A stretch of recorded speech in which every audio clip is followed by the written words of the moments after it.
Hola chicos, ¿cómo están? En esta clase vamos a empezar con los contenidos de lengua de tercer año. Para eso vamos a estudiar los sustantivos, que es la clase de palabras que nombran cosas, personas, lugares, ideas. Se clasifican en dos grandes grupos, que son los propios y los comunes, que también se dividen en concretos, abstractos, individuales y colectivos. Empecemos con los sustantivos propios, que son esos que nombran personas, lugares, nombres de mascotas y siempre se escriben con mayúscula. En estas imágenes tenemos un ejemplo del sustantivo propio Ginebra, que puede hacer referencia a la ciudad suiza, que es esta imagen, a la mascota de alguien, que es este gatito que está por acá, y a Ginny de Harry Potter. Si bien los tres hacen referencia a lugares, a personas y a animales llamados Ginebra, la palabra en sí no reúne ninguna característica, sino que denomina un solo referente según nuestro discurso. Si estamos hablando de Suiza, probablemente hablemos de la ciudad Ginebra. Si estamos hablando con un amigo y nos comenta sobre su gato, ahí asociaremos el nombre Ginebra al gato de la persona. Y si estamos hablando con alguien de Harry Potter, vamos a pensar en este personaje. Bien, pasemos a los sustantivos comunes, que indican que una entidad pertenece a un grupo determinado con ciertas características. Así, por ejemplo, taza, que es un recipiente con un asa que sirve para beber líquidos generalmente calientes, se diferencia de vaso, que es un recipiente sin un asa que sirve para beber líquidos generalmente fríos. Entonces ahí tenemos un contraste de dos elementos de un mismo grupo que se diferencian por sus características. Esto ahora no es muy importante, pero nos sirve para diferenciar los sustantivos comunes.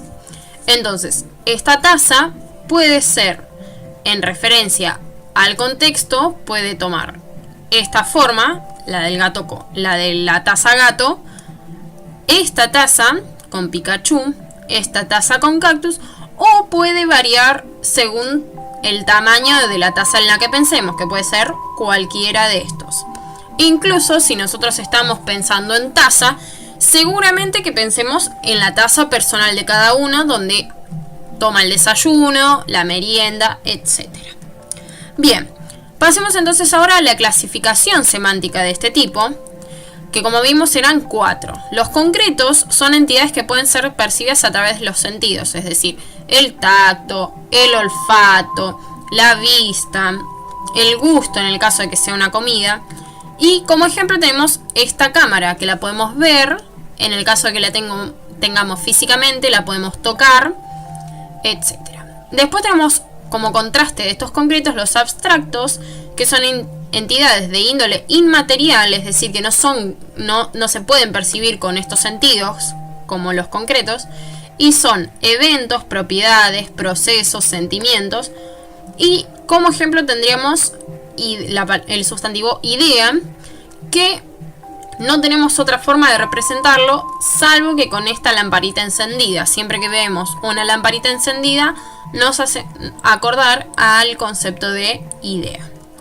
Por otro lado tenemos los individuales, que hacen referencia a un solo elemento. Por ejemplo, en esta figura que tenemos el libro Alicia en el País de las Maravillas. En contraste con estos individuales tenemos los colectivos, que hacen referencia a un conjunto de elementos, como por ejemplo esta foto que saqué de la biblioteca de Victoria Ocampo, que es un conjunto de libros. Bien, pasemos entonces al aspecto morfológico.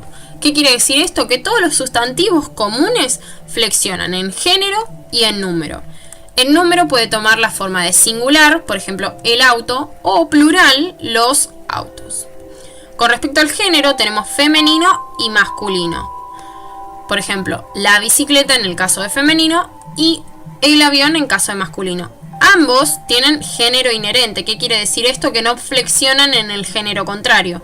Por ejemplo, la bicicleta es así, se usa habitualmente así y no puedo decir el bicicleto o el bicicleta.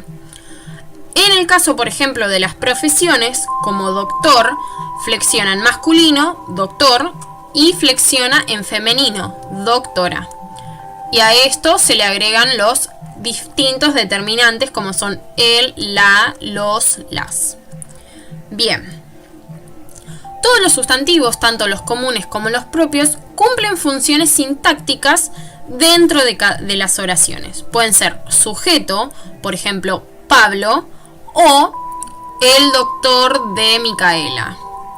Pueden ser término, es decir, complemento de alguna preposición, de algún determinante, de algún adverbio.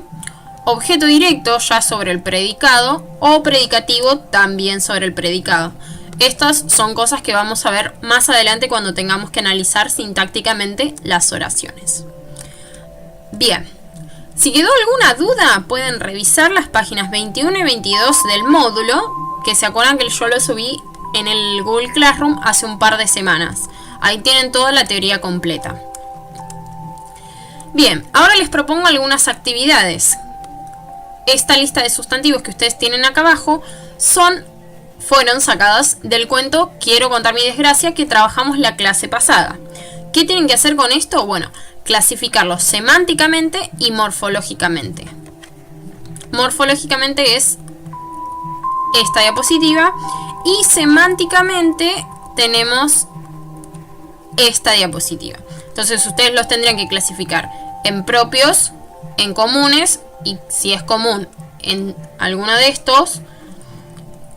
Y después decir qué número tienen y qué género. Esto, acuérdense que si son sustantivos comunes.